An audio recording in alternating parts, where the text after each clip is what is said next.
cuidando de você. Olá, mais um episódio Cuidando de Você. Eu, Sérgio Bruni, e essa vez eu vou jogar bola aqui, Paula Rocha, que vai apresentar tudo aqui, Boa sorte, Paula. Muito obrigada. A gente já começa assim, né? Com responsabilidade. Hoje tem uma responsabilidade grande, porque eu tenho aqui ao meu lado um convidado que vai falar sobre o tema de hoje, que é criatividade e tomada de decisões. A gente vai te explicar o que uma coisa tem a ver com a outra, tem tudo a ver. Tudo a ver. E eu quero começar também apresentando o Vinícius Aranha, que está aqui com a gente, publicitário de formação. Hoje ele resolveu se dedicar integralmente à criatividade na Creativice. Mas, Vini, se apresente, porque nada melhor do que a gente falar. Não, eu descobri ainda que a gente fez a mesma faculdade no mesmo ano, só cursos diferentes, né? Não, se a gente continuasse o papo aqui, a gente não ia mais voltar a fazer podcast, né? Fazer, puta, cara, melhor a gente não falar essa história, né? As cervejadas, né? Exato, hoje em dia, que isso. Legal, gente. Bom, prazer, obrigado pelo convite, né, Paulinha, né, Mauro. É legal estar aqui. É pra lá que eu olho ali? Temos pra lá. Na verdade, ele falou Mauro, mas meu nome é Sérgio, hein, gente? Gente, então, eu fui muito criativo até no seu nome, né? Já começou. Já pensou em se chamar Mauro? Tem cara de Mauro, né? Mauro falou isso? Fala, Maurinho, beleza? É pra lá. Tem um Mauro aqui, não tem? Você falou de Mauro pra mim num momento da vida. Não, acho que a sua cabeça assunto. tá muito criativa. Vou dar um passo pra trás, vou ser menos criativo. Bom, Sérgio, prazer de novo aqui. A gente se conheceu sem saber, mas agora a gente tá se reencontrando, né? Isso é muito legal. Bom, sou Vinícius, você falou, né? Sou publicitário de formação. Aquela coisa, né, criança, que bonitinho, né? Gosta de desenhar, vai ser publicitário, né? Gosta de fazer umas frases aí. E depois hoje eu vejo que tem muito a ver, né? O espaço que a gente quer quando é criança, né? As coisas que a gente tem espaço de fazer. E trabalhei bastante tempo com isso, com publicidade em agência, né? Que é um ambiente muito legal, muito criativo, muito leve, muito solto, né? Mas depois mudei radicalmente, assim. Radicalmente nem tanto, né? Aí fui trabalhar com Design Thinking. Fui fazer um curso naquela época, assim, de... Putz, eu quero fazer um MBA, eu vou fazer uma pós, não sei o que eu faço da vida. E surgiu o Design Thinking, explodiu minha cabeça, me apaixonou, assim. Até porque a publicidade, assim, é um negócio muito... Parece super leve, super solto, mas, cara, linha de fábrica, né? Então, eu trabalhava com a parte mais do conceito, da inteligência, os dados, passava a criação, eles criavam, né? E no Design Thinking, não, você faz tudo, né? Você entende o que significa, faz o produto, testa a volta. Então, eu gostei muito de participar do processo inteiro, né? E comecei a trabalhar com isso. Fui dar aula de Design Thinking, trabalhei lá na escola que eu aprendi. Fiquei quase 5 anos da minha vida dando aula de criatividade, de Design Thinking, inovação, processos de design. E depois fui trabalhar em outros lugares, trabalhei em startup, trabalhei em banco. E agora eu tô numa fase que eu voltei para trabalhar com criatividade. Assim, uma coisa que eu sempre gostei, sempre curti. Tinha um projeto lá engavetado, que é a Creativice. E agora fiquei sem trabalhar no começo do ano, deu tempo, né, de tocar um pouco isso, né, desengavetar alguns projetos. E tô cuidando disso e voltando a dar aula também. Então, também descobri uma paixão aí, uma vocação muito legal que é educação. E agora voltei essa minha carreira mais acadêmica aí de dar aula e tocar no paralelo aqui o Creativice. Mas prazer estar aqui, né? Já tô falando muito, né? Não, muito pelo contrário. Respira! Boa. Vamos lá. Mas até para não sei se todo mundo que ouve e que também assiste o canal, o que é o Design Thinking? Legal. Não sei.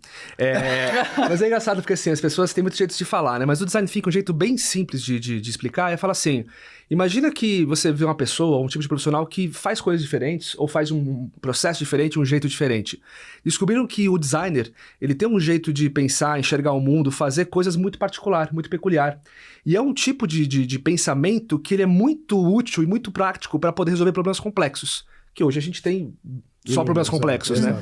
Então, o Design Thinking, ele é uma metodologia, uma abordagem, um processo baseado no jeito como o designer pensa, né? E o designer, ele pensa em pessoas, né? Design, né? Em português a gente usa o termo assim muito errado às vezes. Nossa, que design bonito como adjetivo, né? Não, design é um verbo. Design é projeto, é projetar algo para alguém. Então, o designer, se tem design, tem um ser humano por trás. Você não projeta pensando na empresa, você não projeta pensando no lucro, ou pensando numa coisa que vai funcionar melhor. Você projeta num ser humano por trás. Então, ter essa visão muito forte do humano, da empatia, do contexto, é o que fez o trabalho do design conseguir resolver problemas complexos. Então ele é um método que ensina como é que você muda valores, você muda práticas, muda hábitos, tem o frameworks, tem processos de trabalho que você trabalha, né, com base nisso, mas basicamente na prática, gente, é ajudar a fazer coisas para as pessoas, né? E sabe que tem até uma ferramenta que eu gosto muito de usar no meu trabalho, que chama Life Design, baseado no Design Thinking, que é para incentivar as pessoas a construírem protótipos dos objetivos na vida delas. Que legal. Então, ao invés de fazer mudanças profundas e drásticas, né, que, sei lá, vou mudar de carreira, vou mudar de repente, vou largar tudo, ou não quero mais um relacionamento, vou largar tudo, você vai testando protótipos. E isso é muito interessante quando a gente pensa na nossa vida, porque uma das coisas que mais nos assusta na hora de tomar mudança, são os riscos que a gente corre e a nossa mente, como a gente vai falar muito aqui hoje, ela gosta de economizar energia. Exato. Então, quando a gente precisa fazer uma mudança muito grande, a nossa mente trava e naturalmente nos auto-sabota, porque a energia é tanta e o risco é tão alto, que mesmo que a gente esteja numa situação ruim, para economizar essa energia, ela vai optar por ficar na tal zona de conforto, que eu prefiro chamar de zona de acomodação, né? Porque não é nada confortável. É verdade. E já puxando o gancho para o que a gente vai falar aqui sobre criatividade, e que tem tudo a ver, então, com toda essa sua formação e essas metodologias, para quem está assistindo esse episódio, talvez o link entre saúde mental e criatividade não fique tão lógico assim. Mas eu quero puxar uma coisa que pode se tornar um ciclo virtuoso ou um ciclo negativo, né? A gente estava conversando aqui também nos bastidores de quando a gente, de repente, não está numa fase de vida muito legal, quando a gente está passando por um grande desafio, uma dificuldade, a gente fica mais cauteloso, nossa mente tende a fazer um mapeamento maior dos riscos e, por vezes, a gente fica ou menos criativo ou muito dependente do que os outros vão nos sugerir, seja quem for os outros na vida das pessoas. Tem gente que fica dependente até de terapeuta ou do parceiro, né, ou da opinião das pessoas que mais influenciam. E quando a gente também está num ciclo de saúde mental, assim, positiva, quando a gente está se sentindo bem com a gente, quando a gente dorme bem, quando a gente se cuida, quando a gente está num relativo equilíbrio, porque esse equilíbrio, né, ele é constante, como a gente falou no episódio passado, a gente consegue também pensar em novas soluções, analisar as coisas sobre perspectivas diferentes e, com isso, também tomar decisões de uma forma mais sábia. Então, a criatividade, ela está presente em toda a nossa vida, na vida de todo mundo. Aqui a gente está falando de 3 empreendedores, então naturalmente a gente tem que aplicar a criatividade com muita frequência no nosso dia, ainda mais para quem cria conteúdo. Eu me sinto nessa pressão de todos os dias ter que ser muito criativa e criativa de um jeito diferente, também pensar o que os outros não estão pensando. E eu quero que você traga um pouquinho aqui, E sem perder a genuidade, né? Também, que é o mais difícil, esse é o mais difícil, você não ser influenciado tanto pelos outros, né? E acabar não criando as coisas só para agradar os outros, distante do que você acredita. Então, fala um pouquinho dessa importância da criatividade na nossa vida no geral, não só na tomada de decisões, como também porque talvez seja o produto final, o resultado da criatividade, né? O que você vai decidir fazer com ela. É legal, né? A gente tá falando, né, Paulinha, que assim, quando eu até peguei o tema do podcast, né, tomar decisões de criatividade, né, olhando rápido assim, você fala, nossa, tudo a ver, né, você tem que ser criativo, né, você tem que pensar um caminho que você não pensou e tal, mas quando você começa a dar um passinho pra dentro, assim, pensar na prática, é meio água e óleo às vezes, assim, sabe, porque assim, tomar de decisão, a palavra assim já carrega uma coisa muito pesada às vezes, né, tem que tomar uma decisão, e se a gente pensa assim, a gente toma a decisão o dia inteiro, eu vou tomar essa água gelada ou sem gelo, eu vou sentar nessa cadeira ou nessa, e assim, a gente tá toda hora tomando decisão, né, algumas são importantes, algumas são triviais, que a gente não precisa nem pensar, né, e a criatividade, ela entra um pouco nesse sentido, porque muitas vezes a gente vai tomar decisões não precisa pensar muito, né, de novo, né, vou tomar água gelada, talvez eu tomar gelada no frio tem um problema, né? Mas... O livro do Adam Grant, que ele fala o pense rápido, né? Rápido e devagar. E ele fala muito sobre isso. Você tem o pensamento que já vai no automático e o outro que você tem que ter um trabalho um pouco mais de análise, de observação, pra você tomar uma decisão, né? Perfeito. E tá totalmente conectado com o que a Paulinha trouxe do cérebro que economiza energia. Então, assim, se a gente já tem um monte de pequenos atalhos que essas coisas não preciso pensar, eu não vou parar o meu corpo, um cérebro que é desse tamanho e sozinho ele consome 20% da energia do corpo inteiro. Eu não vou parar isso pra ficar pensando, mas e a água gelada? Quais são os malefícios de uma água gelada numa temperatura de 12 graus? Sabe? Não, tomar água normal, ou não toma, sabe? Assim, então ele poupa a gente de alguns desafios. E tem outros momentos que você tem que falar, não, cara, eu preciso parar, realmente, pensar, porque a primeira ideia que a gente vai vir pra gente é a ideia do rápido. É a ideia da coisa que funciona, é a ideia da segurança, é a ideia que vai levar a gente para um caminho, às vezes, óbvio, né? E aí o risco, né? No livro também fala bastante assim, quando a gente confunde os momentos de pensar de um jeito ou de outro. Se você for muito simplista numa coisa importante da sua vida, grande chance de dar merda, né? Pode falar merda aqui. Pode, fica à vontade. Né? Variações da merda, né? Se você for muito racional, numa hora você perde oportunidades, ou você também, né, vira aquela pessoa pedante, chata, tensa, que não consegue decidir. Então, esse equilíbrio de onde você usa o pensamento rápido e devagar muda tudo, né? E a criatividade, ela tá muito ligada nisso, porque a gente, né, de novo, né, o cérebro, a gente sempre tem que ter essa clareza e consciência quando a gente for exercitar qualquer coisa, principalmente numa função mais criativa, que o cérebro sabota a gente. Ele é muitas vezes um vilão nesse sentido. Porque se tem um problema na sua frente, a primeira coisa que ele vai te levar para pensar é a memória. Então, assim, se você uma vez na vida precisou fazer algo exatamente assim, é o caminho, né? É a conexão, é a sinapse mental que está mais pavimentada, né? Uma pista de 8 pistas, assim, pavimentada, fluida, porque a informação lá não gasta energia para poder circular. E se tantas vezes você fez isso, ou você viveu uma emoção, quando você faz uma coisa que tem emoção embutida, aquilo é uma sinapse muito poderosa. Então, ele vai te levar para uma memória. Quando que você precisou fazer esse problema na vida? Ah, resolveu assim? Então, a solução é essa. Se você não tiver uma experiência de vida com isso, ele vai para a segunda opção, que é pensar numa coisa óbvia, uma coisa que o mundo faz, uma coisa que é um clichê, é uma coisa que evita riscos, é uma coisa que esperam de você, é uma coisa que você sabe que se fizer não tem como dar errado, pode não ser incrível, pode nem resolver, mas você não vai ser julgado, né? Então já tem um confortinho ali, né? Esse é o segundo caminho para onde vai as suas ideias, onde ele te leva. E o terceiro caminho é quando você ignora, não quero uma coisa que eu já fiz, não quero essa coisa óbvia, eu quero pensar numa coisa diferente. E aí dói. Dói porque é energia. Dói porque é um neurônio que está aqui com outro aqui que eles nunca conversaram e talvez você vai ter que fazer eles se encontrarem para gerar uma conexão. Isso gasta muita energia. Então ele nunca vai te levar para esse primeiro caminho da ideia nova, né? E numa tomada de decisão, muitas vezes você vai precisar fazer isso. Só que a tentação de já parar na memória ou já parar na coisa óbvia é muito grande. Muito. E aí, né, corta, né? Tempos de hoje, sem tempo, irmão, tem que resolver, vida loucura, 1000 decisões numa hora, sabe? Então você acaba sendo mais prático. Agora o julgamento muito maior ainda em cima de você, né? Porque se essa decisão acontecer, que nem hoje você vê muito nas escolas, qualquer decisão que a pessoa toma já tá todo mundo filmando, o cara fez, já tá nas redes sociais, então assim, se o cara... Cancelamento.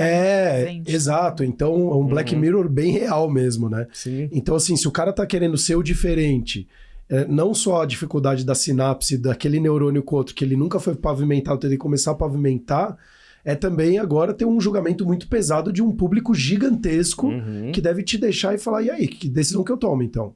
Não, e é muito louco, né? Porque assim, cada vez mais as pessoas são valorizadas ou são bem vistas por terem respostas prontas para as coisas, né? Parece que a pessoa é muito sábia quando você já vê uma coisa, já vê com coisa. Opa, esse cara tá preparado, né? E é engraçado você ver entrevistas, né? Hoje, né, o podcast crescendo pra caramba, entrevistas de qualquer nível, assim, né? É muito raro você ver alguém que fala assim pra pessoa, tipo, o que você acha de tal coisa? Cara, dá 30 segundos, deixa eu pensar o que eu acho disso. Porque às vezes eu nunca pensei, Ou né? eu não tenho a resposta, posso pesquisar e depois te falar? Exato. Não é à toa que eu gosto tanto de uma frase do Rubem Alves, um poeta que fala...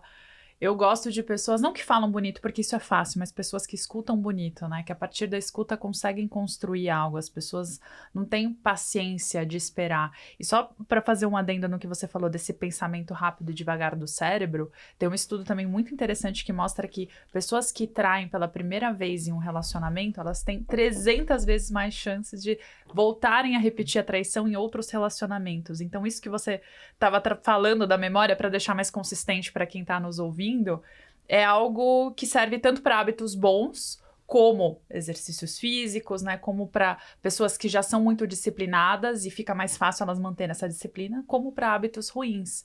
E não é que o cérebro, como você trouxe, né? Ele é o vilão. Não é que ele fez por mal, né? Esse mecanismo foi essencial para nossa sobrevivência, para a gente economizar energia, porque como você disse, daria muito trabalho a gente pensar, nossa, como eu amarro o meu cadarço mesmo? Como eu levanto esse copo até minha boca mesmo? A gente precisa fazer. Só que essa consciência do piloto automático, né? Do sistema 1 para o sistema 2, que requer mais energia, ela precisa ser intencional para ativar a criatividade, né? E de novo, é sempre você... Pra mim, assim, né? Tipo, o pessoal fala assim, nossa, uma dica pra ser mais criativo. Cara, é sempre esteja ciente que você tá sendo sabotado, ou que você está, muitas vezes, no piloto automático. Se você tiver sempre essa lembrança de que, cara, talvez isso aqui não sou eu criando, isso aqui não é minha ideia, isso aqui é meu cérebro querendo resolver logo, sabe? Tirar da frente. Se você sempre tiver essa lembrança disso, você... minimamente você joga pra sua consciência que você tem a chance de fazer diferente. Que legal. Você não pode depois se cobrar de que você não fez, né? Pô, tá lá, eu decidi ser óbvio, eu decidi não gastar tempo com isso, mas não foi por falta de consciência que eu tava indo pra um caminho que o cérebro toda hora vai estar me jogando. Né? Não, e você falando me fez até pensar o seguinte, por isso quando a gente vai ficando mais velho, vai ficando mais difícil a gente criar novos hábitos, porque vai ficando enraizado tanto automático na nossa vida, que você fala, putz, isso aqui vai dar muito trabalho. E esse novo também vai dar muito trabalho. E esse novo vai dar muito trabalho. E no final você fala, então deixa eu ficar aqui e segue o jogo e é assim mesmo, né? E você envelopa isso como, não, eu tenho experiência de vida, então eu sei que isso vai dar errado, eu sei que não vai dar. E quando a gente fala de inovação, muitas coisas, muitos problemas nunca existiram antes, né? Então você não pode também afirmar que fazer o que você fez lá atrás vai dar certo de novo, porque muda muito rápido as coisas. Não, né? E hoje 50% quase dos empregos das crianças que nasceram hoje já não existem. Então, imagina os problemas que vão acontecer, a complexidade que vai gerar e o quanto que você precisa ser criativo para suprir essa mesma coisa com relação à doença. Há 10 anos atrás ninguém falava de saúde mental, hoje já estamos falando de saúde mental. Agora tem um monte de gente com TDAH, coisa que nem se falavam, porque toda criança tem TDAH. E aí agora não, é um assunto sério. E aí além do TDAH, muitas crianças serão diagnosticadas como autistas também. Então você começa a olhar que tipo de tratamento você vai dar para essas pessoas também que precisam ser inseridas na sociedade e que tem uma capacidade gigantesca, dependendo do grau de concentração, de poder de criatividade, e assim sucessivamente. E essa é até uma pergunta, porque você falou que voltou a ser professor. Então vamos pegar você com seus 35 anos, então você é um cara que ouvia desde criança, tem que ser publicitário, ele é criativo, tal, legal. E hoje você está dando aula para a galera. Você acha que a tecnologia é toda essa evolução que a gente está tendo, de acessos, inovação, tecnologia e etc., está ajudando ou dificultando a nossa criatividade? Porque saiu um estudo, inclusive, falando que a gente está mais burro do que a geração anterior. E aí, de fato, a gente está seguindo um algoritmo e só olhando aquele virando um zumbi ou não? Isso também está nos ajudando a despertar mais criatividade dentro da nossa cabeça. Cara, eu já fiz pazes, já briguei com essa minha opinião sobre isso algumas vezes, assim, mas acho que hoje eu tô numa frente mais otimista, assim. O que eu acho, assim, aí principalmente pegando essa frente mais recente de inteligências artificiais e tal, que eu acho que é o que realmente até fez você perguntar isso, né? A visão mais pessimista da coisa, que tem a ver com comprovação científica, e nem por causa das AIs, já é de um tempo, né? É que a gente, por ter muitas coisas mais facilitadas, a gente se bota menos a pensar ou menos a exercitar. E aí é questão de músculo, né? Atrofia muitas vezes, não faz as conexões, não faz as sinapses. Então, assim, a gente tende a ir para um caminho de, começar só a reproduzir, ou começar a mudar comandos e começar... E a gente vai ver muita coisa parecida acontecendo, né? Então a gente fala de produzir conteúdo para redes sociais, né? Cara, se todo mundo for lá e colocar no ChatGPT, eu sou um profissional que faz conteúdo para, sei lá, beleza. Ideias de post, beleza. Cara, todo mundo vai ter as 10 ideias parecido, e vai aparecer um monte de ideias iguais, assim, sabe? Então, assim, é uma grande chance da gente começar a ficar menos criativo por conta disso, porque a gente deixa de pensar e deixa de se provocar, de né, exercitar. Mas eu tô numa frente agora mais otimista de pensar assim, é como se a tecnologia agora, ela tornasse a gente biônico. Né? Então, por exemplo, talvez eu não tivesse um traço de desenho bom. Eu não preciso ter um traço de desenho bom. Se eu tiver o conhecimento, a capacidade de dar um comando para uma tecnologia, para ele fazer o desenho que eu consegui imaginar, né? Porque a criatividade ele tá materializando a sua criatividade. Né? Exato. Não vai ser fácil, né? Porque assim, até quem estuda, né, os prompts, os comandos, é muito difícil, porque você não entende o algoritmo para falar assim, não, se eu fazer isso, vai... Não, de repente você faz tudo como você aprendeu e dá errado, porque a tecnologia lá ela ainda é muito difícil de domar. Então, assim, eu tenho essa visão mais que assim, a gente tá virando mais biônico, mais... a gente ganhou superpoderes que a gente talvez demoraria, sei lá, 2 anos num curso de desenho para fazer um desenho legal, do que uma coisa que se eu fizer um prompt legal, ele cospe lá para mim, desculpa pro microfone, né? Tadinho. Porque senão pode virar contra ele, a máquina vira contra ele. Você tá conectado à internet, aqui se algum amigo tá te ouvindo. Então assim, eu gosto mais de ver nesse sentido. E aí por quê? Porque também acho que é relevante e conveniente pra mim, porque quando você vê nesse sentido, que legal, uma coisa que eu não conseguia fazer antes, agora a barreira pra conseguir isso é mais curta, porque não é sobre um talento desenvolvido ao longo do tempo e entender um comando, como fazer um prompt ou como fazer um ajuste, como é que eu uso isso pra mim, né? Como é que eu agora nunca criei um conteúdo interessante, posso criar? Eu nunca fiz uma coisa legal ou diferente, consigo fazer porque me tira esse tempo, né? Então eu vejo nesse sentido que você vai conseguir fazer coisas que você antes não se provava, não queria fazer, não tinha tempo. Tempo é sempre a desculpa, né? E no outro lado também você começa a ter uma um ganho de tempo para poder investir mais em você. Exato. Então, um trabalho que você fazia antes em 8 horas, se você faz em 2, né? Aí vem o capitalismo falando, então vamos mandar todo mundo embora, pegar aquela pessoa só que faz em 2 horas e mandar... Não, é o contrário, o capitalismo ele quer mais. Então, assim, então a gente vai produzir muito mais, né? Mas, assim, essas horas que te sobram, se você conseguir usar essas horas para você... para, por exemplo, treinar sua criatividade, aprender coisas novas, cara, na hora que você for usar de novo a tecnologia, você vai estar muito mais preparado, né? Só uma frase que mexeu muito comigo de um cara, assim, não sei nem de onde ele ouviu, ele chama Eduardo, né? Eu conheci ele há pouco tempo, atrás de uma viagem, ele é publicitário também é antropólogo, psicólogo. Ele falou uma coisa que mexeu muito comigo, ele falou assim, cara, já parou a pensar que, pela primeira vez na história da evolução, da humanidade, né, da tecnologia, a geração mais velha ela larga na frente da geração mais nova no uso dessas tecnologias? Porque geralmente as gerações mais novas, elas são mais nativas digitais, elas lidam melhor com isso, então elas... E o idoso, como né, a pessoa mais nativa, vai isso aqui não é pra mim, não é no meu tempo, não sou disso e tal. Hoje, quem vai largar na frente é quem souber fazer as boas perguntas. Isso. É quem conseguir colocar o comando certo na máquina. Ficar lá usando o chat GPT pra fazer poema de riminha, de meme, é muito legal, é criativo, tem que fazer também. Mas usar só pra isso é muito limitante do potencial da tecnologia. Sim. Então, se essa galera que tem conhecimento, que tem experiência, que tem vivência, abraçar esse negócio, tem muita oportunidade. São realmente quem vai conseguir fazer as coisas relevantes num curto prazo de tempo. E a tecnologia, a gente falou, inclusive, no episódio anterior, né, Paula? Continuamos sendo seres humanos, né? Com os mesmos números de células, de cromossomos. Então, assim, a informação veio numa velocidade muito rápida. E a gente não está preparado para isso. A gente não evoluiu, né? Nessa velocidade. Então, o que acontece? Hoje você vê muito, é fake news, não sei o quê. Mas, na verdade, nós mesmos... vamos começar, eu acho que com tanto acesso à informação, a filtrar as próprias informações. É que agora é muita coisa, então você não sabe o que é o correto, se é a bibliografia do Wikipedia, se é da Globo, se é do SBT, quem que tá certo, quem que tá errado, mas com o tempo eu acho que as coisas vão se organizando, nada melhor do que o tempo, né? Então, é isso que você falou, você tá com acesso a tanta informação, tanta ferramenta, e isso eu vi em 2017, quando eu fui pro Vale do Silício fazer uma imersão, e aí fiquei indo em faculdades, depois fazendo uma grande agenda lá, e a coisa que eles mais falavam era isso. Eles já falavam de inteligência artificial, o tempo que o ser humano ia ganhar, então você teve a Revolução Industrial, quando você trocou as máquinas pelo lado braçal, né? Então você precisava para mudar o carro de uma posição para outra, precisava de 100 pessoas, aí só um braço da máquina mudou, então o que você faz com essas 100 pessoas? Manda embora? Não, treina elas, aí o cara vira engenheiro disso, vira aquilo. Você acaba ampliando as possibilidades de empregos. E aí eles falaram, o médico, o que você vai fazer? A máquina vai fazer a cirurgia com mais precisão, então vai tomar menos erro médico, vai tomar menos tempo para fazer a cirurgia. Aquela cirurgia que de repente durou 6 horas, com uma confiabilidade de 70%, agora ele vai fazer em 4 horas, com uma confiabilidade de 98%. O que o médico vai fazer nesse tempo? Na teoria, ele deveria ser mais médico, cuidar mais do paciente, ser mais humano com o paciente, ou se desenvolver mais. Então, na verdade, a gente está ganhando mais tempo para nós mesmos, mas só que a gente não tá sabendo o que fazer com esse tempo, porque isso aqui é uma loucura. E tenho certeza que as empresas ainda não tiveram essas discussões importantes do que a gente vai fazer com o tempo no horário comercial do nosso colaborador quando ele parar de usar 8 horas para usar 2.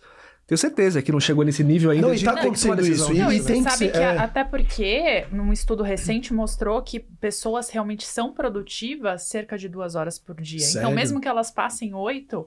o que elas conseguem produzir e entregar de qualidade é o mínimo do tempo durante o dia delas. Por quê? Essas interrupções tiram o foco. Porque muitas vezes elas precisam fazer, sei lá, um trabalho de pesquisa, de estudo, para conseguirem produzir alguma coisa.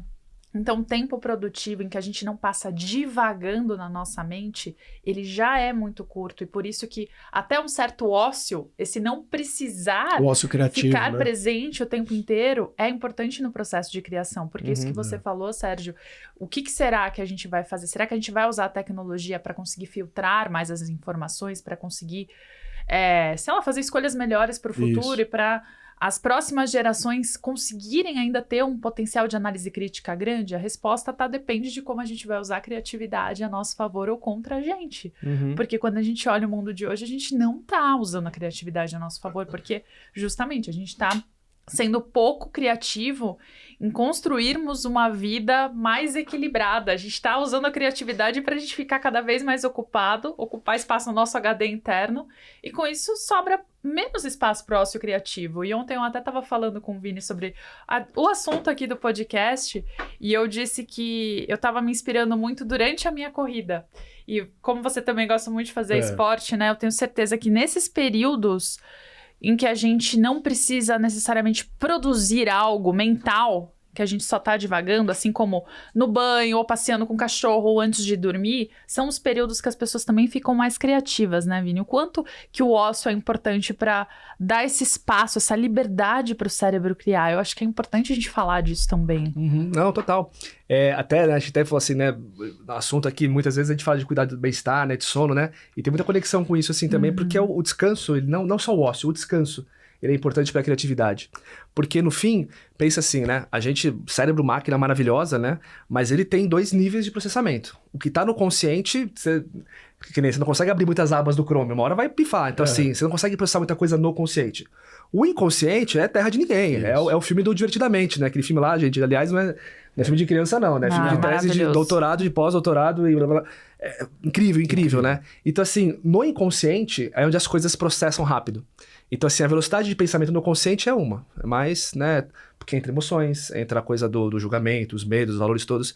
Então, você não consegue ousar tanto, cruzar tantas coisas. Quando tá no inconsciente, aí tudo cruza com tudo se conecta e muito rápido. Então, essa importância do ócio, do não pensar, né? O que a gente chama da incubação, né? Aquela frase clássica assim, quer resolver um problema? Para de pensar nele que ele se resolve. Aí você fala, tá bom, imagina, tô aqui... Confia. Por quê? Porque quando você tira do consciente, você joga ele pro inconsciente, ele vai se chocar com um monte de possibilidades, ele vai se cruzar com experiências, momentos, contextos, coisas que ele viveu, e talvez, se alguma coisa fizer sentido, ele volta pro consciente resolvido, ou com um caminho que você nunca pensou, né? E esses momentos de iluminação, né? Que a gente fala, nossa, tive uma ideia, né? Correndo, por exemplo, é um deles. O Eureka. Eureka, né? A história do Eureka e tal. E o dormindo também tem uma questão dessa, né? Porque falam que, assim, quais são os momentos que se dá uma luz, assim, né? Eles falam que são os 4 Bs da criatividade, né? O primeiro B é o banho, bath, né? O segundo B é bed, na cama. O terceiro B é o bus, né? Então, quando você está no ônibus, ou você está numa bicicleta, ou você está num carro. E o quarto B é o bar. O bar porque, né? É uma droga, né? Uma coisa. E o que acontece nesses 4 momentos? Você muda rapidamente a frequência cerebral. Então, assim, você tá, tipo, pilhado, né? Acabei de trabalhar. Quando você tá pegando no sono, mudou a frequência. Mudar a frequência cerebral causa esses choques mais rápidos de informação no inconsciente. Então, isso acelera e faz a ideia vir. Então, por isso que quando você tá pegando no sono, tem gente que pega no sono e tem uma ideia. Isso. É um tipo de momento que você trocou rapidamente. Quando você tá acordando que você tá numa frequência baixa e ativa, também trocou, subiu. O banho é a mesma coisa. Você tá lá pilhado, vou tomar um banho. Água quente, relaxou, rapidamente mudou a frequência. Vem uma ideia.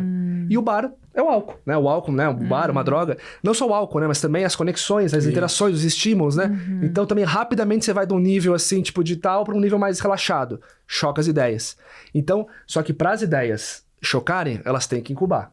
E para incubar, você tem que descansar. Você tem que esvaziar a cabeça. Você tem que ter esse momento de não ficar preso, sabe? Limpar toda a caixa do consciente dos problemas e jogar pro inconsciente.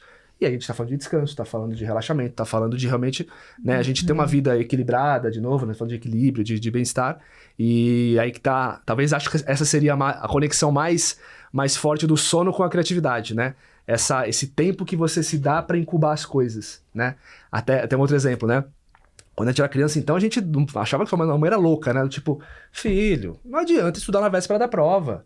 Não adianta você ficar aqui, a prova é amanhã às 7 da manhã, você ficar aqui até 1 da manhã estudando. Não. Eu acho que a mãe da gente nem sabia por quê, mas ela tinha razão, né? A gente vira pai, agora a gente fala, nossa, os pais são sábios, né? Eu não entendo, né? Eu faria isso também, meu filho. Mas é isso, né? Porque assim, se você vai dormir 1 da manhã, aquilo que você acabou de aprender não vai entrar lá, não vai incubar, não vai conseguir fazer... Claro, se você estudar 5 minutos antes e decorar, é uma coisa, porque tá no consciente uma fórmula, né?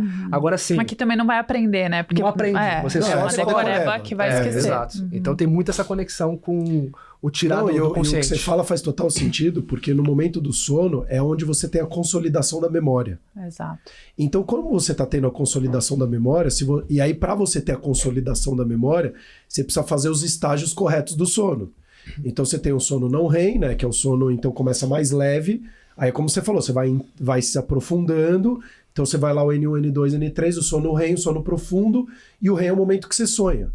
Então se a pessoa, ela estudou, e para você aqui que está querendo passar num curso ou qualquer coisa do gênero, estude antes e durma mais cedo então, e aí você acorda que seja 3 horas antes, para você conseguir ter um sono de qualidade, aí você estuda a matéria de novo, não passa a noite varado estudando, porque vai impactar demais. Aí tanto é que às vezes se você dá aquele nervosismo, eu já fiz isso, dá um branco na prova inteira, parece que, cara, sumiu tudo que você estudou, porque você não consolidou nada daquilo que você estava estudando. Então o sono, ele é de fato muito importante. E aí você me fez ainda pensar mais ainda, essas pessoas que estão tomando muito remédio para dormir. Cara, você tá dando um shutdown, você tá desligando o cérebro da pessoa, ela não tá fazendo esse trabalho, essa provavelmente vai ter cada vez menos criatividade. Porque ela tá tendo as interações, ela não tem o processo consolidador, aquele remédio só desliga o cérebro dela e liga, e ela assim vai ser, deixa a vida me levar aqui que eu tô...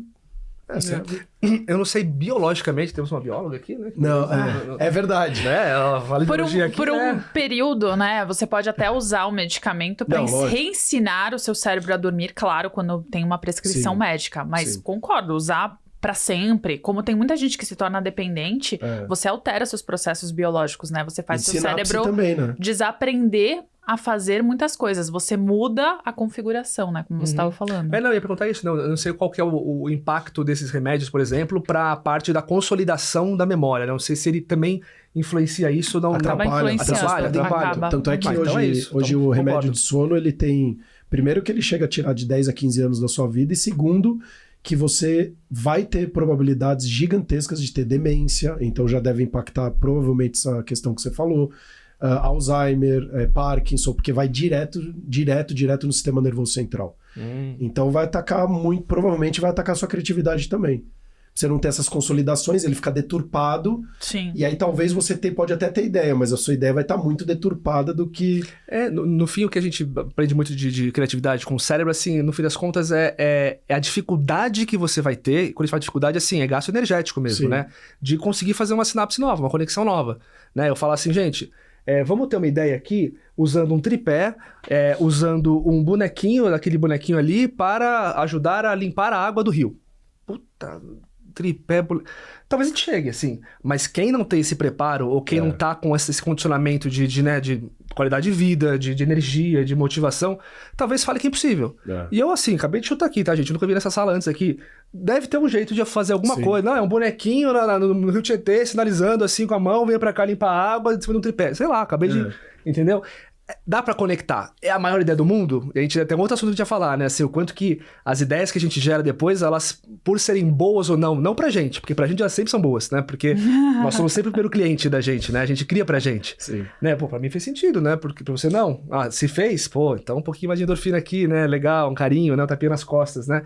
Então, assim, depois que você cria a ideia e você vai saber se o mundo gostou daquilo, se aquilo resolveu um problema, se aquilo foi uma coisa que te economizou tempo, ou simplesmente um poema no ChatGPT, você que vai depois, aquilo vai te fazer querer ter mais, você vai estar empolgado em fazer mais ideias, porque você ajudou a resolver, né? Mas para chegar a uma coisa que faça sentido, pessoas que têm esse déficit de energia ou de uma coisa cerebral assim, nem se dão ao desafio de sair da memória, sair das ideias óbvias e exercitar uma conexão nova, né? Dói, é difícil para elas. Posso fazer uma pergunta que você falou? Como que você falou muito, e eu concordo plenamente, isso lá no Vale também eles falavam muito, que o segredo é a pergunta e não a resposta. E aí tem toda uma...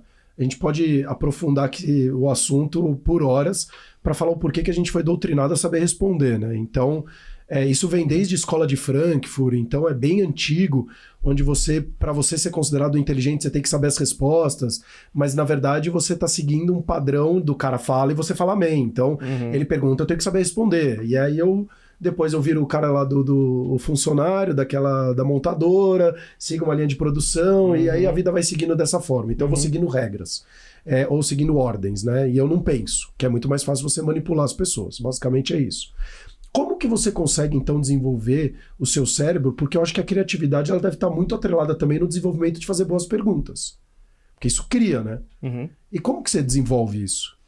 Quer ver? A gente tava falando aqui agora assim, né? Putz, uma dica pra você sempre ser criativo, né? Acho que então a primeira coisa pra mim que eu falo é, esteja no controle, saiba que está sendo sabotado, saiba que muitas vezes você está jogado por uma ideia, e até eu brigo assim, né? Que eu nem sei qual que é o oposto, né? A gente fala muito de síndrome do impostor, né? Então qual que é o oposto da síndrome do impostor? Que é o momento que você fala assim, sim, você é o impostor, você realmente não é legal isso, né? Eu acho que a gente tem que viver um pouco isso, assim. Quando você tem uma ideia, você tem que falar assim, Vinícius, você acha mesmo que essa ideia que você teve aqui em 15 segundos vai resolver esse problema que o mundo inteiro não resolveu até hoje, né? Coloque-se no seu lugar, né? Você é um impostor, sim. E ter um pouco esse sentimento é bom porque a gente não fica assim, sabe, empolgado. Ego, né? Também tem um equilíbrio, o que você tá falando, né? Não se sabotar com medo da rejeição, mas também não achar que você é uma pessoa mais genial do mundo. Não, e ver se não é o seu ego que tá falando, né? Sim. Porque é muito, mas eu que falei. Tem o ego, mas antes do ego teve o cérebro que te jogou pro caminho óbvio, né? Então, assim, não esquecer disso é importante. Tipo assim, cara, legal. Eu tive uma ideia, né? Eu saí eu tenho uma solução pra isso. Mas será que é a que vai resolver? Será que é melhor? Será que não é o que já fazem e não dá certo? Então, estar no controle, né? Estar aware disso, assim, é a melhor coisa. E aí, depois, quando você tem esse controle, eu acho que, assim, a gente sempre vai ser tentado a ir pras ideias óbvias. Sempre tentado para as ideias que já aconteceram. E aí, eu acho que a arte da pergunta, ela entra um pouco nisso. Porque assim, se eu tiver essa ânsia de querer responder, eu vou cair nas ideias e vou querer já tirar da frente. Agora, se eu tiver essa paixão pelo problema, essa paixão pelo contexto, e não essa ânsia de querer resolver, se eu abraçar a pergunta, abraçar o problema e não a resposta, eu vou conseguir lidar melhor com o meu cérebro toda hora me jogando pro caminho óbvio, né? Então aí, volta pro começo da história, né? Modelo 1, modelo 2. Um exemplo que a gente dava muito em sala de aula, assim, de design thinking, né? A gente falava assim, porque o design thinking, como eles estudaram muito processo de inovação de todo lado, né? E o que tem todo o processo de inovação como processo são 2 momentos de divergência, 2 de convergência, que é o tal do duplo diamante, né? Então, o nosso meio de pensar naturalmente é um meio de problema-solução. Então eu falo assim, estou com fome, vou comer. Isso. Porque, gente, como você resolve a fome historicamente no mundo? Comendo, né? Então você resolve rápido, você quer resolver rápido, porque tira da frente, gasta energia e tal. E aí o que a gente brincava assim, que é um exemplo esdrúxulo, né? Mas ajudava a entender, fala assim, estou com fome. Em vez de ir lá comer, você tem que parar e falar, o que é a fome? O que é o alimento? Por que comemos, né? De novo, né? Aquela coisa, não preciso, né? A água não precisa pensar para tomar. Mas é legal quando você começa a não querer resolver, começa a aprofundar coisas que às vezes são óbvias, né? Aí você vai, o design thinking ensina isso, né? O que é fome? Por que as pessoas comem, por que não comem? Deixa eu conversar com quem tem muita fome. Deixa eu conversar com quem não tem fome nenhuma, uma pessoa muito farta. Deixa eu entender o que é fome para as pessoas. Um paralelo da fome, uma analogia com a fome. Você começa a pensar na fome, e não na sua fome, na fome como um todo, né? E aí, em certo momento, por você não querer já chegar na solução, você começa a perceber algumas coisas que não estavam tão claras. Via pesquisa, via insights, via conexões. Aí você fala assim, cara, eu não tava com fome. Era só aquela velha vontade de abrir a geladeira de madrugada. É vontade de comer. Era um hábito, né? E aí, assim, então, qual que era o problema inicial? Era a fome. Agora não é mais a fome o problema. Se você tá abrindo a geladeira de madrugada, tem uma ansiedade por trás, tem alguma coisa que está acontecendo como problema raiz que a causa é essa ansiedade que te faz abrir a geladeira. Uma outra necessidade que não é a fome. Que não é a fome, que você só descobriu porque você se permitiu não querer resolver e querer pensar em coisas abstratas, o que é a fome, né? E aí, como é que você resolve esse problema? De um outro jeito. O primeiro problema, você resolvia comendo. E resolveu errado, porque não era fome. Esse agora você vai resolver, putz, então eu tô deprimido, sei lá. Ou eu tô com... Então eu vou resolver com esporte, vou resolver com uma terapia, eu vou resolver entendendo. É outro caminho de solução. E aí vem o segundo momento do duplo diamante, né? Várias soluções, criatividade, mas com briefings totalmente diferentes. Um só tinha uma solução e errada. Esse tem muitas, né? E, claro, não estou dizendo que você vai depois resolver rápido, porque depois volta aquela coisa do protótipo, tentativa e erro, teste rápido. Mas, assim, você só chegou nesse estágio porque você se permitiu não querer resolver, né? Então, se apaixonar pelo problema, pela pergunta, é também uma dica, né? Um trickzinho para você conseguir ser mais criativo, porque você vai começar a olhar mais cenários, né? Tomar decisão é isso, né? A gente começar a olhar mais cenários antes de já ter a resposta pronta, né? De bate-pronto tudo na vida, assim. Conter a ansiedade também, acho que a gente não ter medo do desconforto, no sentido de, eu tenho um problema, eu posso parar para pensar e ver como que eu vou buscar alternativas para resolver aquele problema sem ficar ansiosa, porque eu não consigo lidar com um momento de dor, que a dor é subjetiva em vários graus. E aí o que eu fico pensando aqui, até para a gente falar um pouco sobre a inteligência emocional, que tem um papel fundamental na criatividade, é que a pessoa que quando tá muito estressada, muito cansada, sobrecarregada, automaticamente isso diminui o potencial criativo dela.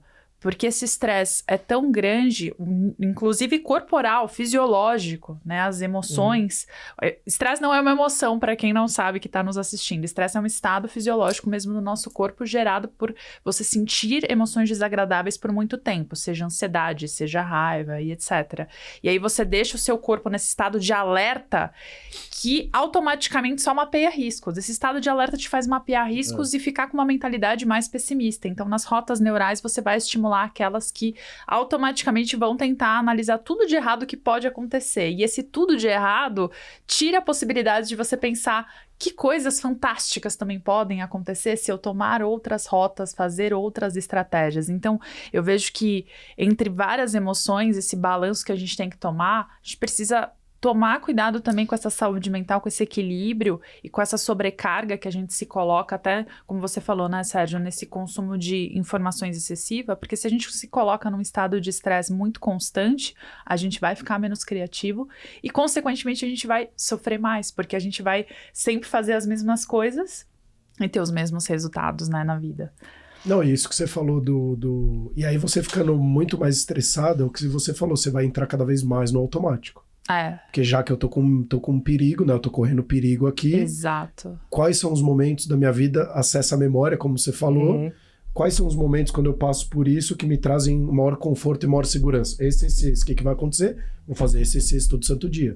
E aí pode ir a pessoa comer, porque traz a segurança para ela e traz o conforto. O outro, de repente, se mata na academia e fica malhando 6 horas por dia. O outro vai ficar trabalhando mais ainda. O outro vai dormir menos. Aí cada um tem as suas saídas, as suas ferramentas ali, né? Não, total. E quando a gente fala de emoções também, né? Essa que mais prejudica é essa questão da energia mesmo, né? Porque quando a gente tá deprimido, a gente não tá motivado por algo, cara, você fala assim, de verdade, né? Tem tanto problema. Porque no inconsciente é isso, né? A gente acaba escolhendo sem pensar, né? Parece que é mágico, né? Parece que a gente não tá, né? A gente tá só vivendo, né?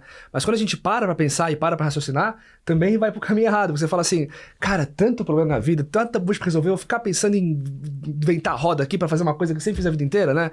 E aí você, tipo, tem até a sua própria desculpa pra você não pensar diferente, você ficar no óbvio, você não gastar a sua energia, que não tem, que você tá esgotado, você tá sem motivação pra fazer alguma coisa, com uma coisa que você não enxerga de cara ali uma vantagem naquilo, né? Você bota uma balança e fala, cara, não tem espaço na minha vida pra ficar gastando tempo com isso, né? Eu não tenho nem energia, nem vontade, nem satisfação em parar pra pensar e gastar tempo com isso, né? Como que você enxerga, Vini, essa questão agora? Porque veio, né? Ainda mais com a tecnologia, já tinha um pedaço do pessoal de designer, mas aí a tecnologia uniu o design, e aí você veio com essas metodologias, né? Então você tem o design thinking, aí você usa o Double Diamond, enfim, e vai cada vez mais a gente está tendo novas ferramentas e novas metodologias para conseguir atingir novos resultados também. Como que você vê a evolução do design, ou na verdade a evolução da nossa criatividade, se ela também está dessa forma, com novas ferramentas, novas metodologias, ou se por sermos seres humanos não mantemos sempre a mesma forma de pensar e aí para criar a gente precisa fazer sempre a mesma coisa? Cara, assim, uma coisa que eu leio bastante, né, porque o Design Thinking, né, a gente tá falando um pouquinho dele assim, ele foi um hype uns anos atrás, né, tipo, nossa, todo mundo tem que fazer com o Design Thinking, né, tem até artigos, né, o Design Thinking vai salvar o mundo, né, já tem os artigos agora, o Design Thinking falhou, e, né, parece, né, tipo, né, gema de ovo, faz bem, faz mal, faz bem, o chocolate, o café, exato. E assim, eu acho que hoje, talvez a gente tá ainda apostando, e eu apostaria também, tá? No que o design traz. Na mesma coisa, mas com uma outra roupagem, né? Por que o design thinking é legal? Porque ele ajudava a lidar com uma complexidade, lidar com um problema complexo, e aí juntando pessoas, né? Uma coisa colaborativa, juntando processos, juntando valores, empatia, colaboração, experimentação. Mas no fim, é sobre as pessoas, é sobre o humano, né? É sobre você conseguir entender qual que é o problema real a ser resolvido, qual que é o problema humano por trás disso, né? A gente costuma falar assim, né? Os Flintstones e os Jacksons, né? Tecnologias totalmente diferentes. Mas os valores humanos nunca mudam, né? A fome vai ser sempre a fome, a dor é a dor, a tristeza é a tristeza, a alegria é a alegria. A criança, o adulto, né? O cachorrinho. Talvez até os mesmos problemas familiares. O conceito de família mudou muito, né? Mas assim, as emoções, né? O problema humano, né? O fator humano das coisas sempre esteve lá. E o Design Thinking ele ajudava muito a chegar nesse momento humano. Quando a gente sai do a fome, vou comer, pra descobrir que é uma coisa mais de depressão e tal, a gente tá na veia do fator humano, né? Então eu acho que não vestido de design thinking hoje em dia, mas vestido de outras coisas, que aí tecnologias novas estão chamando isso, mas sempre vai ser sobre conseguir entender qual que é o problema humano por trás de um problema que parece totalmente técnico, totalmente de mercado, né? E agora, chegar no problema humano é onde as pessoas não chegam, porque se perdem antes, ou fazem inferências muito claras antes, né? Então eu vou fazer voltar pro gancho anterior de como a inteligência emocional é fundamental. Porque esse problema humano que você está falando, traduzindo nessa linguagem da inteligência emocional, é você entender o que a gente sente e o que a gente precisa. Até para saber quando a fome é fome ou é uma necessidade de matar uma ansiedade, uma necessidade até de diversão, de dar um tempo no meu trabalho. E esse é um exemplo trivial de algo que as pessoas sentem muito, mas isso acontece a todo momento. E quando a gente usa as emoções até a favor da nossa criatividade, vou dar um exemplo, a raiva. Tem muito artista, assim, criador que fala que usa a raiva para criar muito, na força do ódio mesmo. Né? Então faz as criações a partir de algo que incomoda, porque a raiva vem dessa necessidade de querer justiça para alguma coisa, na concepção que a pessoa entende o que é ser justo, e ela faz algo para estabelecer a justiça de acordo com os valores dela. E aí quando a gente pensa também na ansiedade, a ansiedade é eu mapear os riscos e querer minimizá-los. Se eu usar isso a favor, entendendo o que está no meu controle, e realmente voltar isso para uma ação estratégica, ao invés de buscar uma válvula de escape, que no caso não é saudável, não é uma válvula de escape para eu me aliviar, mas é só para eu não sentir, porque de novo eu não consigo ficar com o meu sofrimento, eu minimizo as possibilidades de eu ser criativa. Só que como você falou, também tem emoções que tiram a nossa energia, como a tristeza, a depressão. Mas você falou uma coisa interessante da raiva, né? Não sei se vocês viram muito interessante isso que você falou. O documentário do Galvão Bueno, que tá no Globoplay. Sim. Não vi, não. Chama A Hora que ele fez. São acho que 5 episódios, conta a história dele, né? E tem uma passagem lá que fala muito isso. Não é spoiler, tá, gente? Coisas que vocês vão gostar de ver. Mas aí a pessoa põe no volume, continua e você, põe embaixo o volume agora. Vou fazer em libras também pra Mas uma coisa que o pessoal do entorno dele fala, assim, que ele, quando ele ia trabalhar, ele era uma pessoa muito difícil de lidar. Ele criava um ambiente muito tenso para as pessoas, sabe? De grosseria às vezes, de pressão, né? Então, assim, a energia para começar uma transmissão tava péssima para todo mundo. Mas quando tava assim, ele conseguia ter um potencial de emoção, de entrega incrível. Então ele cagava toda a cultura, o ambiente do momento para ele conseguir fazer e ser o cara da emoção que, né? A gente não precisa falar dele, sabe o quanto ele é emblemático para esse tipo de contexto. Mas, de novo, né? É uma energia negativa, é uma coisa ruim que polui, que, né, contamina, mas que para aquela pessoa funciona muito como um canal de criatividade e de expressão dela, né? Isso é saudável ao longo tempo? Não, isso não é nada legal. Mas, assim, é saber como que você funciona e usar as emoções que você tem a seu favor. Exato. Egoístamente falando, talvez nesse caso, mas acontece um pouco isso. Mas voltando pro ponto do design, das inovações e tudo mais, então acho que no fim é sobre a gente sempre conseguir entender qual que é o problema humano em questão, né? Porque senão a gente vai resolver os problemas errados, né? E aí hoje, beleza, se eu descobrir qual é o problema humano, legal. Agora eu sou biônico e tem um monte de tecnologia que vai me ajudar a fazer isso muito mais rápido. Seja prototipar uma coisa que antes eu prototiparia com papel e caneta, hoje eu digito lá, né, fazer uma apresentação e tal, tá pronto assim, é muito mais prático. 10 slides. Até coisas mais complexas, né? Sim. Um exemplo que a gente dava também em sala de aula, que era legal, era falar um clássico, né, do Henry Ford, né? Isso. Aquela frase, se eu perguntasse às pessoas o que elas queriam, elas diriam, queremos cavalos mais rápidos. E aí, assim, você ouvir uma frase, e aí pesquisa é muito legal por isso, né? Porque quando você vai conversar com alguém, a pessoa tem muitas camadas. Tem o que ela fala, tem o que ela pensa, tem o que ela vê e tem o que ela sente, né? Então, cada vez mais profundo, né? A pessoa fala uma coisa, mas não somente ela tá pensando aquilo que ela falou. Ela pensa uma coisa, mas não falou. Ela tá vendo, mas não tá sentindo. Chegar no sentimento é onde é o mais importante. Então, no caso do Henry Ford, se você pega literalmente a fala isolada, né? Queremos cavalos mais rápidos, a Ford seria uma empresa de ração animal, seria uma empresa, ou seria um Aras, né? Ou de treinamento de cavalos. Porque, cara, o cliente falou, tá aí, como não? Agora, se você fala assim, beleza, de novo, né? A arte da pergunta, né? Uma pessoa que fala que ela quer cavalos mais rápidos, o que ela tá vendo, né? E aí a Paulinha já tá abrindo a cabeça porque isso é muito a ver com comunicação não violenta, né? Então ela tá vendo que os cavalos não são tão rápidos, ela tá vendo que poderia ser mais ágil, né? Então, na verdade, não é nem o cavalo que ela quer, né? Ela tá vendo que o cavalo não ser rápido causou algo nela. Isso. Ela tá vendo isso, né? Mas isso você tá, claro, você tá inferindo ainda o que ela tá pensando, mas ainda é melhor do que você já pegar o que ela falou e já executar, né?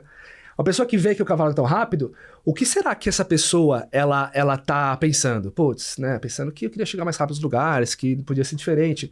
E qual que é o sentimento? Aí sim é onde chega, onde tá a riqueza, né? O pote de ouro, né? Qual que é o sentimento de uma pessoa que fala essa frase, que vê o que vê e entende o que entende? Talvez é uma necessidade humana dela de conexão, de proximidade, de não perder tempo, né? E a necessidade humana vai ser igual para todos os humanos, pro George Jackson e pro Fred Flintstone, né? Isso nunca vai mudar. Se você chega a necessidade de proximidade, a necessidade de sei lá, de velocidade, aí o briefing não é mais o cavalo. O briefing é qualquer coisa que ajude as pessoas a chegarem mais rápido. Aí você chega no carro e não fica preso lá no estábulo. Então, se a gente conseguir hoje ainda pausar para entender o problema humano, e negócios, né? Acho que principalmente para negócios, nisso, e conseguir usar as tecnologias para, uma vez conseguido achar o problema, executar, produzir, testar, putz, a inovação vai ser sem limites, né? E aí eu volto também para falar de algo fundamental, que é criar ambientes de segurança psicológica para as pessoas poderem se sentir livres e criativas para falarem as próprias ideias. Porque quando a gente olha para empresas que não conseguiram ser criativas a tempo, não conseguiram produzir inovações como Nokia, como Kodak, como Xerox e tantas outras, eu tenho certeza que dentro daquelas empresas tinham pessoas com ideias geniais e que olharam para os riscos e falaram, e se a gente fizer diferente? Poxa, estão criando smartphone na Nokia, né? Que tal a gente sair das teclas e tentar coisas diferentes para as pessoas conseguirem se comunicar de novo, né? Não pensar no cavalo em si, não no meio em si, mas nas possibilidades, o que as pessoas querem. Deve ter tido pessoas lá dentro que pensaram nessas coisas, mas as pessoas responsáveis pela tomada de decisão não deram ouvidos e aí acabou acontecendo que essas empresas sumiram do mapa. Puta, então... É muito legal você falar isso, porque eu vejo a Apple, né? A Apple é uma empresa que deve fazer um trabalho de discovery surreal, né? Porque todo o produto que os caras lançam é implacável, assim, né? Então, criaram uma categoria de fone de ouvido e o cara te cobra $300 num fone de ouvido que você acha o máximo utilizar, e aí hoje é talvez a terceira ou quarta maior receita da empresa, um fone de ouvido, que custa 1/6 do celular e 1/20 do computador. E aí o cara consegue fazer explodir de venda.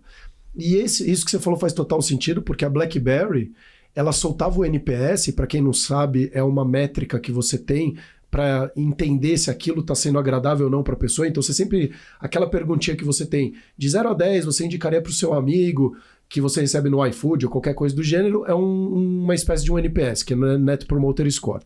E eles soltavam, e a nota da BlackBerry era 9.8, se eu não me engano.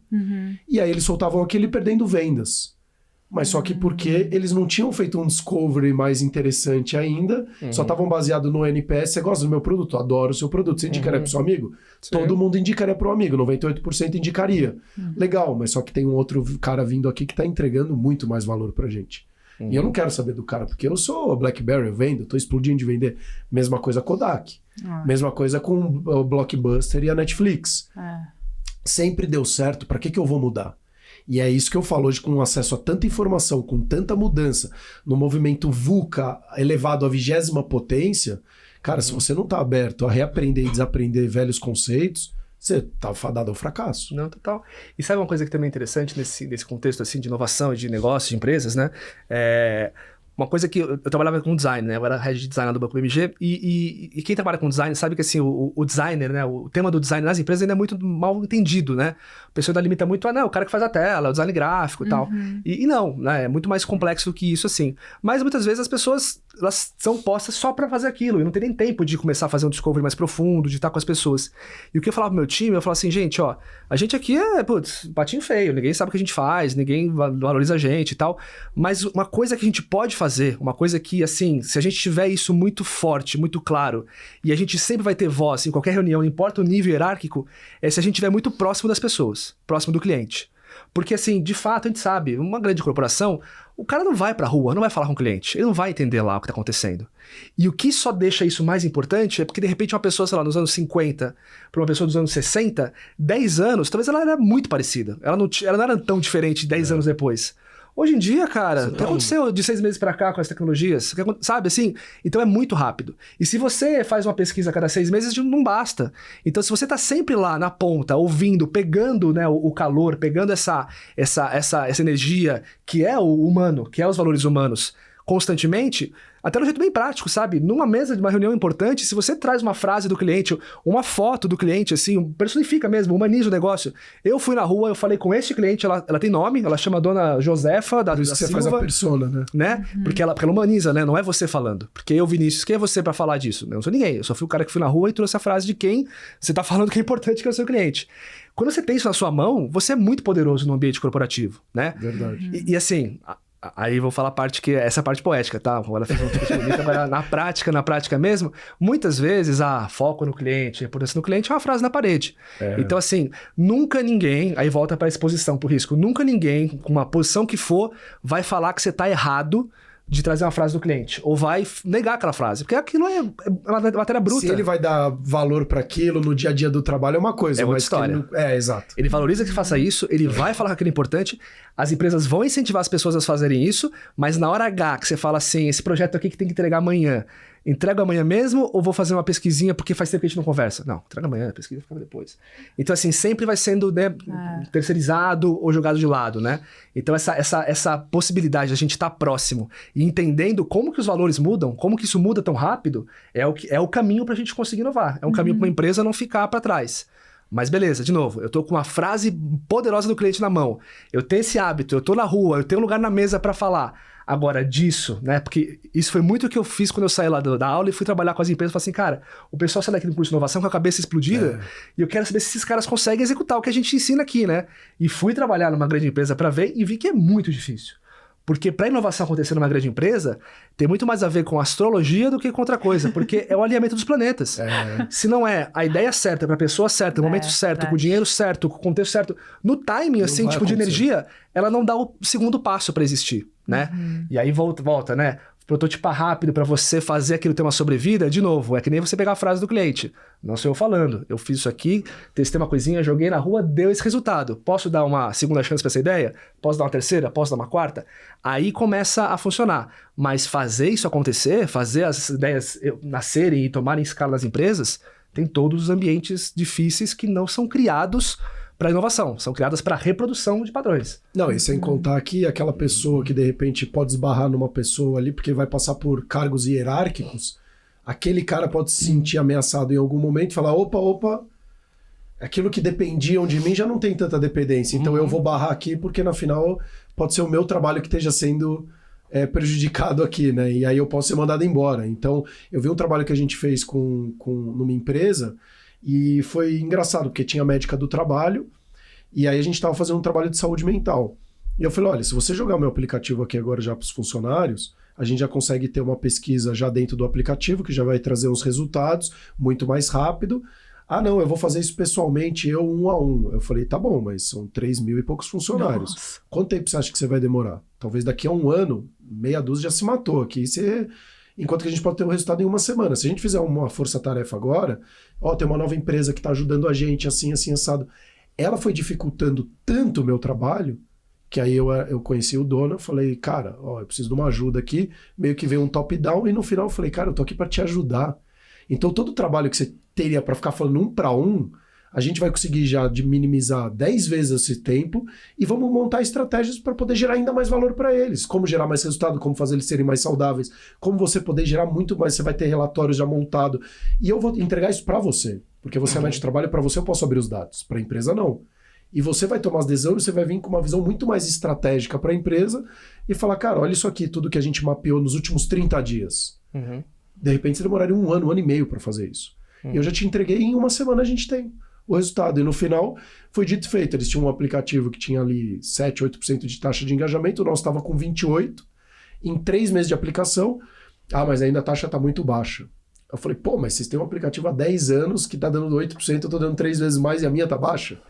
Então, assim, sempre vai ter também um sabotador ali que vai também estar dificultando esse processo, que você vai tentar também trabalhar, como você falou na empresa, a criatividade, o desenvolvimento, geração de valor. E é duro, né? Porque o meu corporativo é um pega pra capar, né? Cada um olhando o seu também, né? Não, e a gente trabalha com isso assim, né? Com soft skills, uma coisa mais do humano, assim.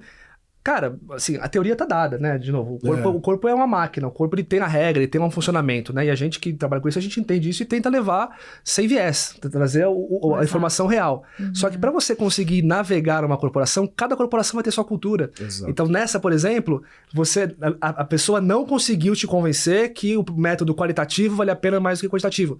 Eu tenho certeza que eu tenho ganhos imensos no qualitativo, né? Mas não se adequa. Então, se ela faz uma concessão, se ela cede um pouquinho para ganhar essa confiança, fazer uma coisa rápida, ter um primeiro resultado legal e depois falar, tá vendo como isso aqui é legal? Olha, a gente aprendeu 10 coisas incríveis com uma coisa quantitativa. Se a gente fizer 3 meses disso no qualitativo, a gente vai aprender 100. Cara, você já convence a pessoa porque você já deu um resultado pra ela legal. E não você vende já a teoria que ela nem sabe que aquilo funciona, né? Puta papo, abraçar a árvore, exato. né? Falar de humano na empresa e tal. Né? Porque, de novo, as pessoas vão um pouco racional, né? Tipo, não, imagina, isso não funciona aqui, é uma empresa muito séria. Eu tenho falado muito isso, assim. Não, criatividade, eu tenho falado com amigos, assim, como é que é a sua empresa, né? Eu tô querendo levar a criatividade aí, levar curso, treinamento, palestra e tal. Como é que é pra criatividade? E é assim, tem lugares que tem portas abertas, que, né, aí eu falo com as pessoas, mas a maioria, as pessoas assim, não, aqui não funciona. E quando eles falam isso, é o lugar que mais precisa.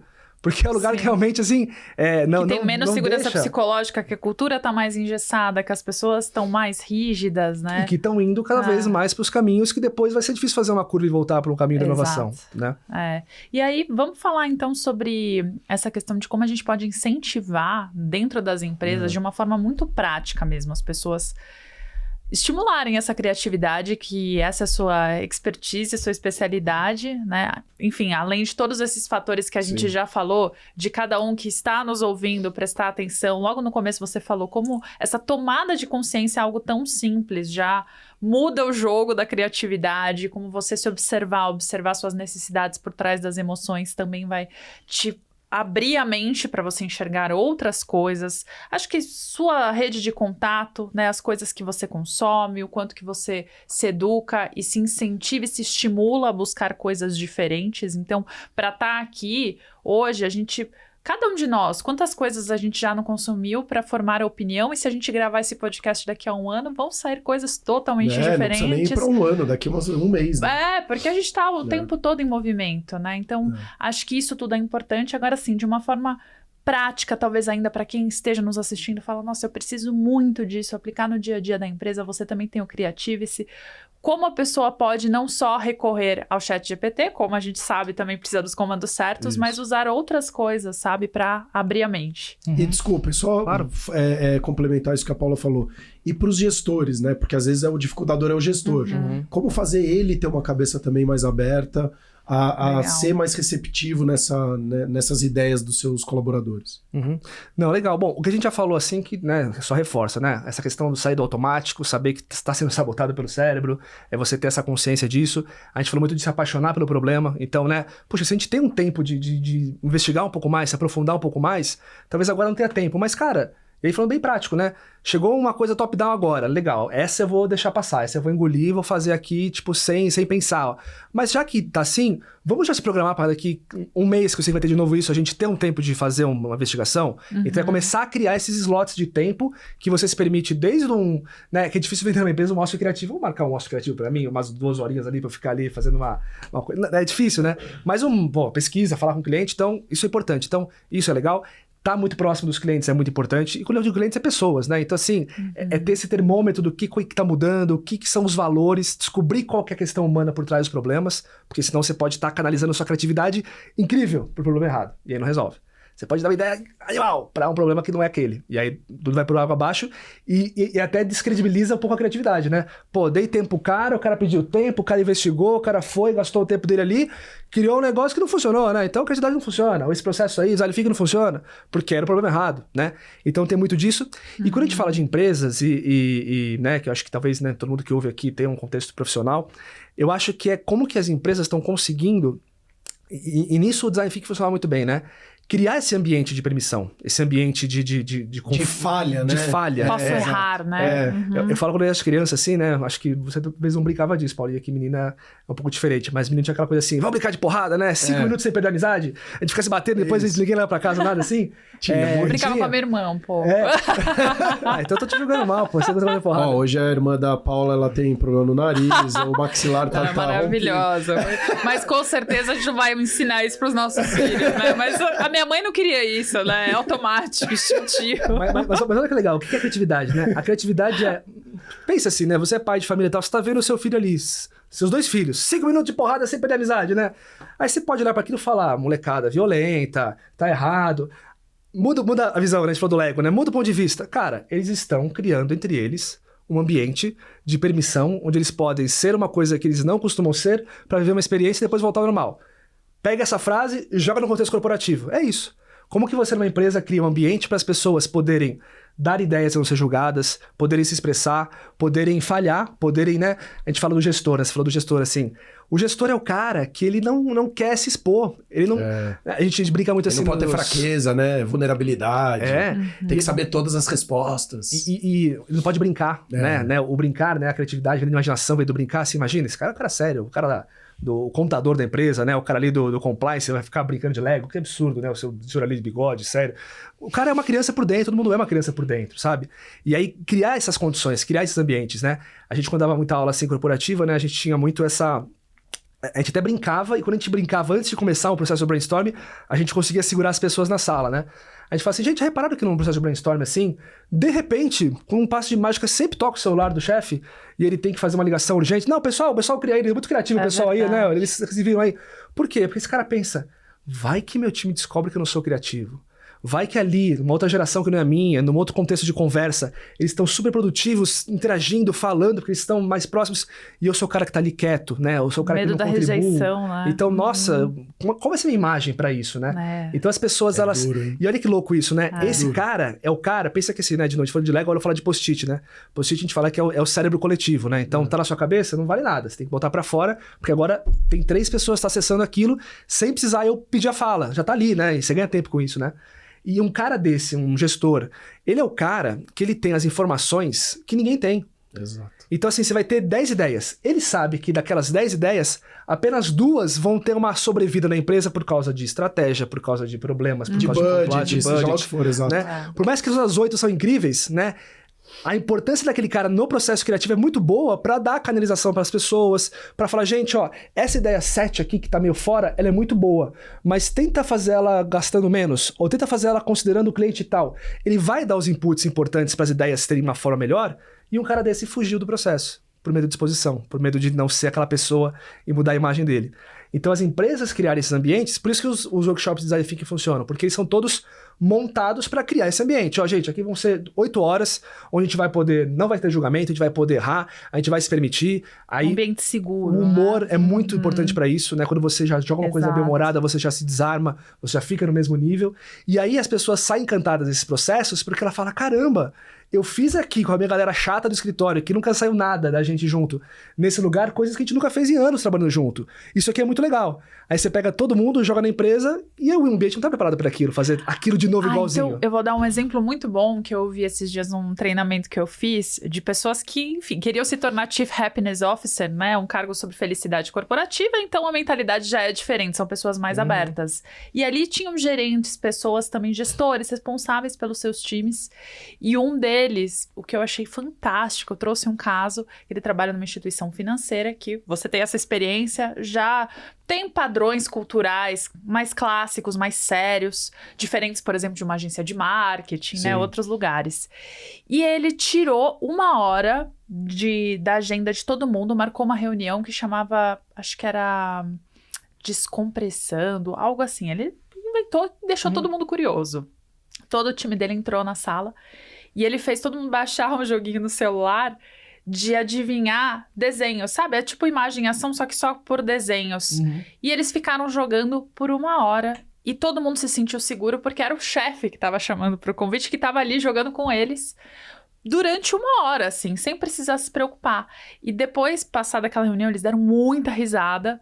Ele falou que uma das pessoas veio até ele e falou, putz, muito obrigada, eu tava procurando dias a solução para um problema e eu não consegui encontrar. Logo depois da nossa reunião, me veio, assim, magicamente, uma nova solução porque eu consegui relaxar.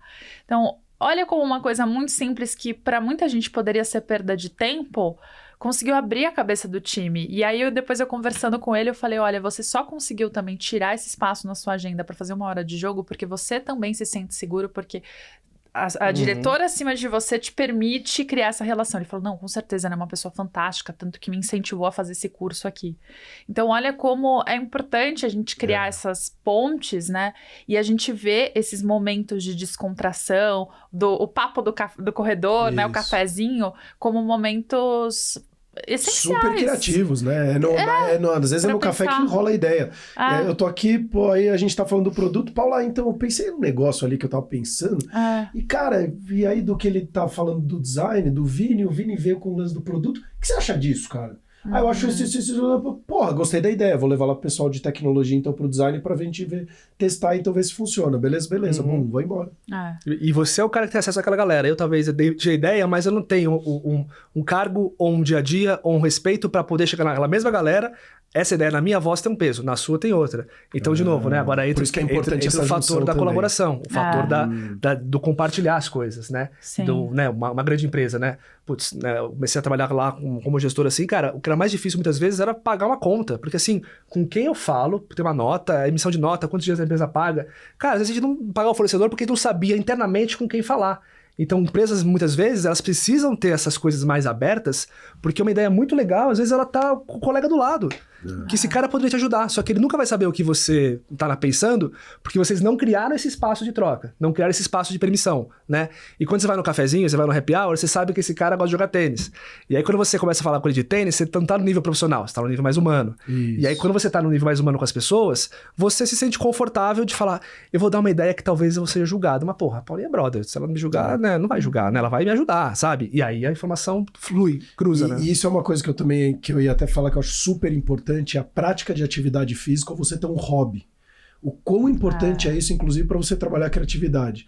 Porque é como você falou, cara, eu posso estar com, sei lá, o presidente do banco X, e aí eu tô lá, vou jogar bola com o cara, no final, estamos dois tomando banho no vestiário e cara, sem roupa. Que é coisa mais íntima que isso. Então, de repente, você fazer uma piada com o cara e contar alguma coisa assim, porque no final a gente não faz negócio. A gente faz relações. E isso vai para todo o contexto interno da empresa. Você quer gerar o melhor resultado para aquele gestor?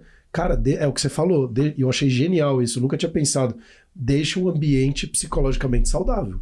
Onde as pessoas tenham a possibilidade de expor quem elas são.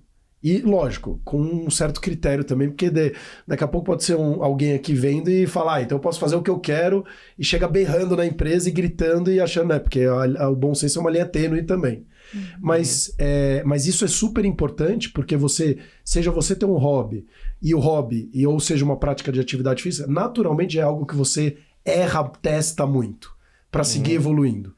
E aí você cria um vínculo de amizades ali, onde você troca muito ali. Seja numa academia, seja numa grupo de corrida, você mencionou do tênis, no próprio tênis, a hora que você senta ali na virada, a hora que você vê, você trocou 3 ideias que você fala, puta, o cara me deu uma ideia aqui que funciona pro meu negócio. E que não faz sentido nenhum aquele contexto, mas que entra pro seu business e funciona. Então isso é muito legal você trazer isso, é verdade. E volta o exemplo do Galvão Bueno, né? Eu sei esses dias, né? Então tá tudo fresquinho aqui, né? Mas, e era isso, né? Ele não criava um ambiente ali profissional para, por exemplo, uma produtora dele, uma pessoa que tava lá, poder dar uma dica, ou poder falar, Galvão, acho que nessa hora você pesou um pouquinho, né? Ou poderia fazer diferente, né? Aí você fala assim pra mim, pô, mas o cara é sucesso, né? Então ele tinha fórmula. Não. No próprio documentário fala que a pior fase da vida dele foi quando ele virou um meme lá do Cala a Boca Galvão, era 2010, Copa da África, foi um dos primeiros memes do mundo, do Brasil, assim, né, porque a internet tá começando a bombar, assim, e é o tipo da coisa que, assim, de novo, né, se você tá próximo do cliente, do seu telespectador, se você tem mais gente olhando sob pontos de vista diferentes do seu mesmo problema, talvez em algum momento, se ele se permitisse um ambiente mais saudável, se permitisse ouvir mais as pessoas, permitir as coisas acontecessem, talvez em algum momento, então aqui, suposições, né? Sim. Mas talvez alguém falaria assim, galera, tô sentindo uma energia meio estranha do telespectador, o pessoal tá achando que o Galvão tá muito pesado, ele não para de falar, ele é isso e aquilo.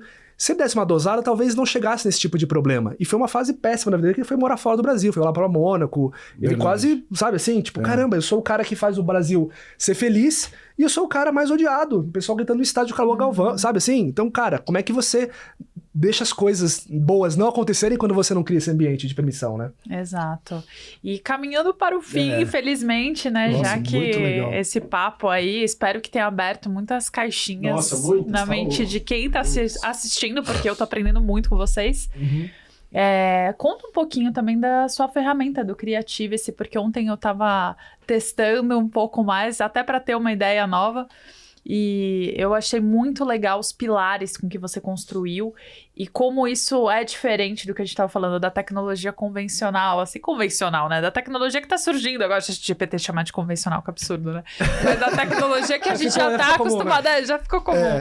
Que tá todo mundo usando e que a gente pode recair nessa limitação criativa até, né? Dependendo de como a gente usa. E eu vi que a tua plataforma é totalmente diferente, tem uma proposta bem diferente, né? Não, legal. A Creativity, né, ela é uma plataforma digital gratuita, né, então assim, acho que eu tenho aprendido muito com ela, ela tá no ar, então eu tenho ouvido muita gente, feito muito teste e tal, e uma coisa que pra mim tá cada vez mais claro, e de tudo que eu não sei o que vai ser, eu sei de duas coisas, é que ela e sempre vai ser gratuita, porque eu acho que ela é muito... e de novo, né, até a Paulinha falou de propósito aqui uma vez no outro podcast que tá ouvindo também, né? Eu tô me sentindo muito prazer, não só com o Creativity, mas nas pessoas que eu tô conhecendo por conta disso, nas trocas, mentorias, bate-papo, coisas pretensiosas, o como que às vezes uma frase que você fala ajuda a pessoa, uma dica muito simples muda tudo, né? Então eu acho que criatividade, ela bebe muito disso, assim, às vezes são pequenos comandos ou pequenas coisinhas que mudam radicalmente a relação dela com ela mesma, assim, da autoconfiança, né? A gente fala muito quando a gente fala assim, você é criativo ou não é? É muito binário, né? Tem um conceito mais legal que eu gosto de usar, que é do Tom Kelly, que é o cara que fez IDO, o cara que mais fez workshop de design thinking no mundo, os caras que criaram isso. E não é um cara de agência, né? É um cara que fazia isso para empresas, para as pessoas lá, pro tiozão, pro cara que é o chefe que tem a imagem e tal. E ele fala muito de um outro conceito que é confiança criativa, né? Porque assim, criativo todos somos, né? Se eu falar assim, imagina uma cadeira, você imaginou, porque imaginação é o começo de tudo. Agora eu falo, desenha essa cadeira. Aí você fala, putz, não vou desenhar porque eu sei fazer de palitinho, né? Vou ser julgado aqui. Aí você nem desenha, então você nem criou porque você já se julgou e tal, mas você é capaz de fazer uma cadeira, né? De muitos níveis. Na sua cabeça. Na sua cabeça. Você não bota pra fora o que você tem medo do julgamento. Isso. Agora você pode colocar um comando no ChatGPT e fazer uma cadeira incrível, sabe? Que você, não precisava nem mostrar só palitinho, porque agora tem coisas que te ajudam. E ele falava de confiança criativa, porque no fim não é sobre você conseguir ou não, fazer ou não. Ele já passou essa barreira, todo mundo consegue. Mas o quão você está confiante para, quando você tem um contexto, conseguir botar pra fora, expressar a sua criatividade. Você prefere fazer o óbvio, prefere não criar, prefere terceirizar, ou você tá com uma confiança a ponto de ir lá e criar, né? E aí, de novo, né? Cérebro, né? Dopamina, endorfina. E quanto mais você faz uma coisa e dá certo, mais você fica confiante. Lógico. Mais você gosta, mais você quer aquilo, né? Vocês já pensaram assim, mas se eu falasse assim pra vocês, gente, tem uma ideia muito boa pra fazer esse podcast bombar amanhã. Vai vir um monte de ideia óbvia na cabeça, um monte de experiências e tal. Vocês vão...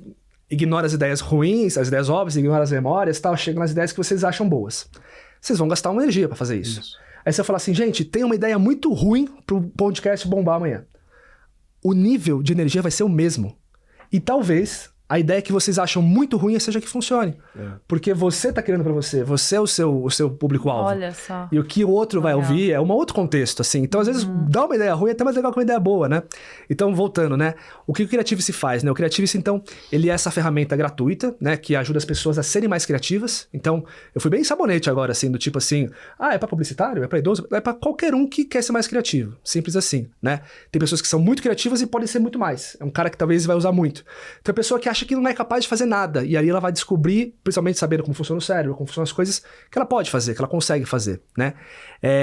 E o Creativity tem 3 plataformas, 3 pilares básicos, né? 4, talvez, né? O quarto, assim, que seria o primeiro, mas assim, como é que você dá essa base para todo mundo? Como você dá essa autoconsciência que você sabota, que o cérebro funciona assim, quais são os elementos? Então tem um nível ali de conhecimento, de conteúdo base, que ajuda você até a aproveitar a ferramenta melhor.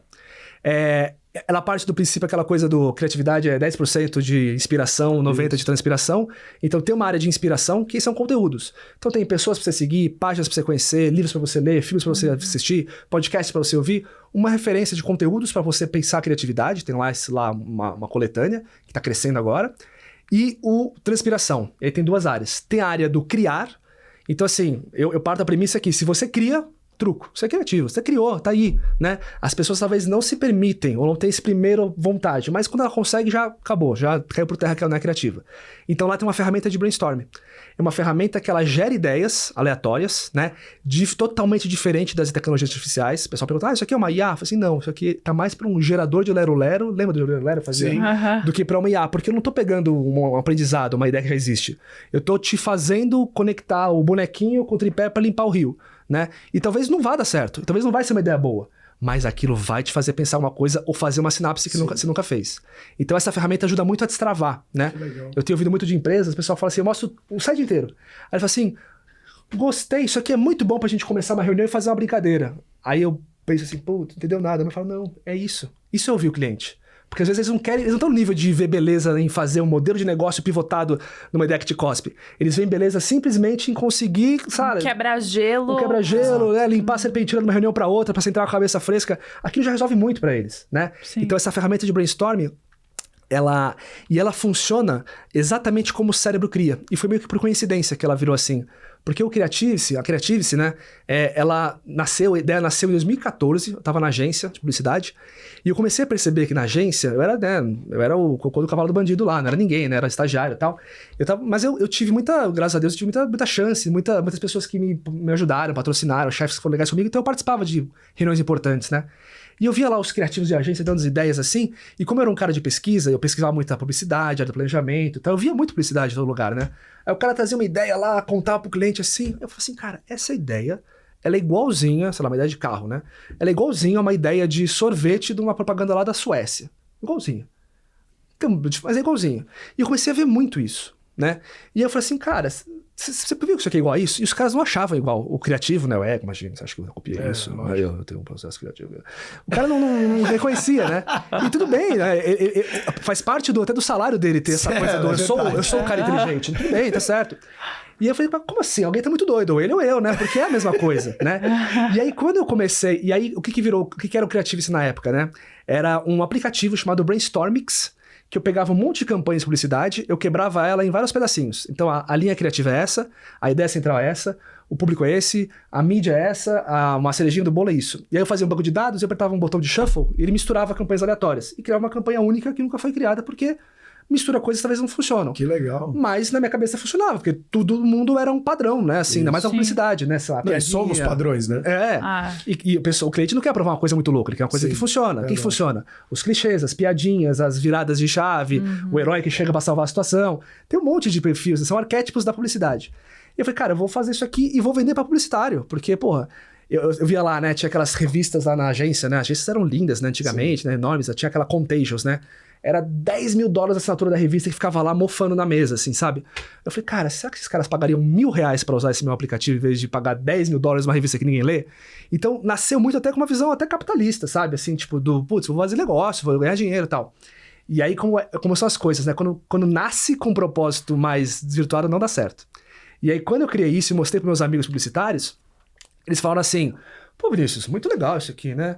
Mas não preciso, né? Eu sou publicitário de sucesso, eu tenho 1 milhão em Cannes, eu ganho aqui meus muitos R$1.000 aqui. É muito legal, viu? Eu não preciso. E eu banho de água fria, né? Tipo, caramba, né? Puta, fiz pro cara, o cara não quer, o cara não tá entendendo que pode pensar coisas muito novas e tal. E eu usava, né? Eu era meu cliente, óbvio, né? Sempre já comecei errado, né? Mas e eu ficava assim. E aí, nessa mesma época, eu saí da agência, fui estudar design thinking e tal, e comecei a aprender design. E eu vi que o que eu tava fazendo era um fundamento básico do design, que é a forma e função. Tudo no mundo tem uma forma e uma função, né? Forma, copo, função, ajudar a levar líquidos à boca. Forma, mesa, função, acomodar coisas em cima. E aí o que eu comecei a fazer é criar bancos de dados quebrando formas e funções. E combinando aleatoriamente. Era isso que eu fazia. E quando eu comecei a estudar design thinking, estudar aula, quando eu mostrei esse aplicativo para uma galera que não era de agência, que não era supostamente criativa, o pessoal pirou. Lógico. Falou, caramba, eu aqui sozinho, né? Consegui ter uma ideia que eu jamais conseguiria ter sozinho. Aí, né, subiu opa, tem coisa aí, né? Não é talvez para uma galera criativa o formato, né, o produto digital. Só que aquilo ficou adormecido, né? Eu costumo falar que minha vida, meus planos A sempre deram certo, os planos B foram ficando de lado, né? Então essa é uma coisa que eu fui, sabe, tá bom, então um dia eu vou cuidar, vou fazer isso aí direito, um dia eu vou cuidar e tal. E aí, no ano passado, minha filha nasceu, eu tive uma licença paternidade estendida, né? 2 meses, fiquei 3 meses em casa com férias. E eu tive tempo de pegar isso e dar uma repaginada. E aí, quando eu fui testar, não era mais o brainstorming, era já uma coisa para qualquer tipo de coisa que você quer criar, não só campanhas. Quero criar produtos, quero criar histórias, quero criar jogos, quero criar conteúdo em redes sociais. Eu fiz várias categorias e fui testar com a galera. E quando eu testei com a galera, o que o pessoal mais curtiu não foi nem assim, tipo, as ideias que aquilo gerava, mas uma parte mais de exercício. Nossa, eu fiz um exercício aqui de pensar 5 utilidades que eu daria para um pé de mesa. Cara, aquilo me abriu a cabeça, sabe? Eu falei, não é sobre a ideia, não é sobre produtividade, é sobre a pessoa. Prática, né? É sobre educação, é sobre como você entra e como você sai. Eu não quero ter a pretensão de... neurais a transformação. mesmo, né? É a transformação. E aí 2 coisas que eu tenho claras hoje de como ele tá. Primeira, que ele vai ser gratuito, ele tem que ser, e eu acho que isso tem me abastecido muito de coisas legais, pessoas legais que eu tô me conectando e estando junto.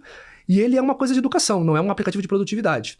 Então hoje ele tá no ar, ele é gratuito, então assim, né, estou aqui usando esse espaço, né, meus 15 minutos de fama aqui para fazer o convite. Entre no Creativice, use bastante, é à vontade, é grátis. E... Traga muito feedback, né? Traga muito feedback. Eu tô nessa fase mesmo assim de ouvir muitas pessoas para não cravar nada assim, isso aqui é para, né, um público, por exemplo, um público que é muito interessante que eu tô vendo é um público mais velho, né? Essa economia prateada, né, que tem bilhões e bilhões de reais aí na mesa que ninguém fez nada. E até as contradições da criatividade é isso, né?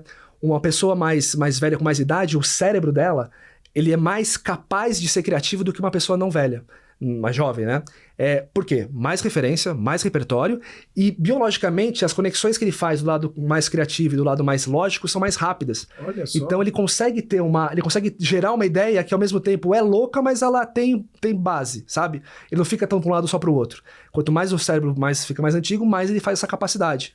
Então, se a gente for pensar, um público mais velho é um cara que tem um potencial incrível de ser criativo, mas é o cara da crença limitante. É o cara que fala, não é pra mim, a vida inteira não trabalhei com ele. Meu filho, eu fui contador, eu sou o cara dos números, né? Eu agora, depois de velho, vou ser criativo. Então você aqui mais velho, pelo amor de Deus, você tem um potencial que você nem sabe qual, né? Bota um capacete na cabeça que ela vale muito. E aí as crenças limitantes estão travando o cara, né? E aí, assim, eu tô nessa jornada agora de né, levar o Creativice pro mundo, ouvir muito feedback das pessoas. Esse ano ainda eu quero fazer uma nova versão, uma versão já com todos os ajustes, melhorias que eu tenho visto. E me perdi, eu falei do criar. E tem a terceira parte, que é o aprender, que é o treinar. E aí são exercícios mesmo de criatividade. Então, coisas tão simples quanto, nossa, 10 usos que você daria para uma mesa. Como você pode resolver o problema mundial da fome com um chinelo. E aí você vai se fazendo esses estímulos. O que acontece? O que você faz com aquela ideia? Nada, mas você vai criar uma conexão nova. E no momento que você for ter que ter uma ideia de verdade, não vai ser tão difícil, porque você já vai ter feito alguns caminhos que você nunca fez. E exercitar isso vai te ajudar a ser mais criativo. E coincidentemente, né, gente, isso deve ajudar, inclusive, para mudança de hábito. Super, super, porque você começa a fazer caminhos neurais diferentes agora, porque você está treinando, é um músculo, né? Exato. E tem a neuroplasticidade, o cérebro muda de caminho, de posição, né? Então, é uma descoberta recente da ciência, se for pensar em neuroplasticidade, né? Muito recente. Aquela frase lá, né?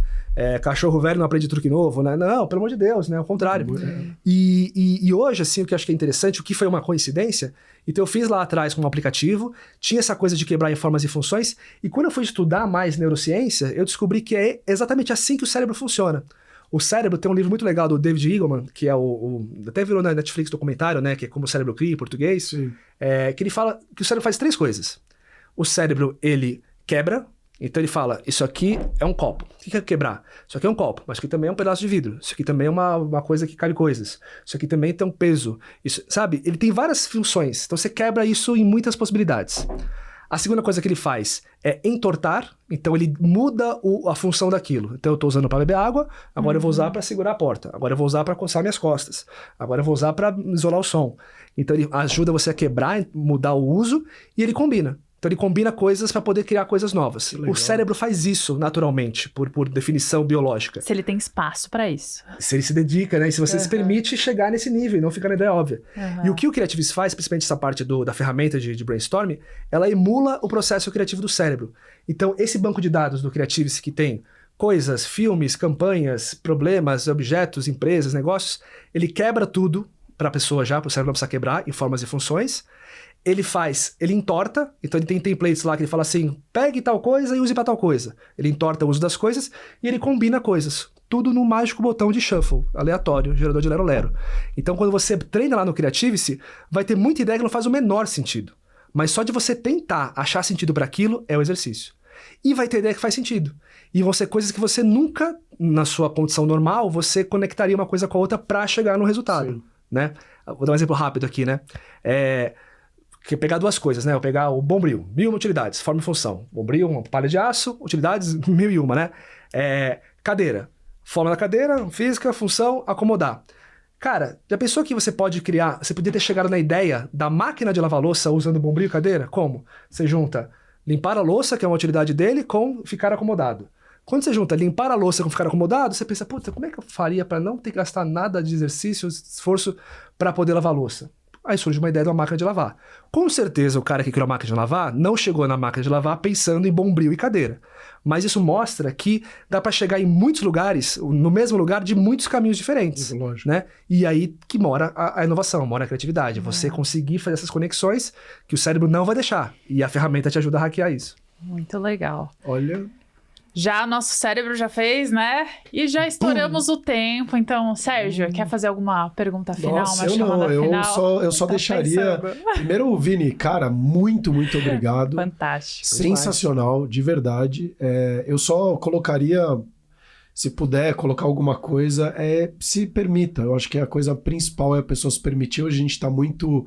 nessa coisa de polarização, preto, branco, nós e eles, não pode ou pode, isso é fake news, isso não é. E isso acho que limita muito a gente na forma da gente pensar, da gente se expor, da gente verbalizar aquilo que a gente sente. A gente deixa, inclusive, de olhar para dentro de nós, que é o mais importante, que a gente fala muito aqui do trabalho do autoconhecimento e várias outras questões. Então, se permita, acho que escute um pouco mais quem é você. Você falou muito de emoções, eu acho que é super importante.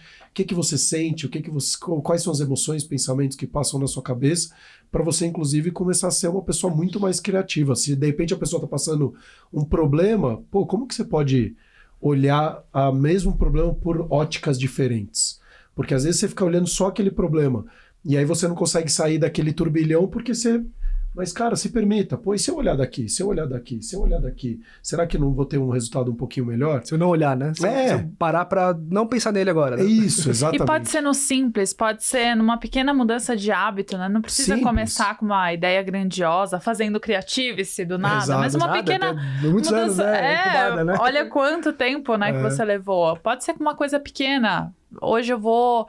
sei lá, escovar os dentes de um jeito diferente, sair do automático. Com a outra mão, com a mão esquerda. Eu vou fazer um caminho, uma rota diferente, o exercício de um jeito diferente. Tipo, estimular, praticar, como o Vini trouxe essa importância para a gente realmente criar rotas neurais diversas e ter mais ideias novas para o nosso dia.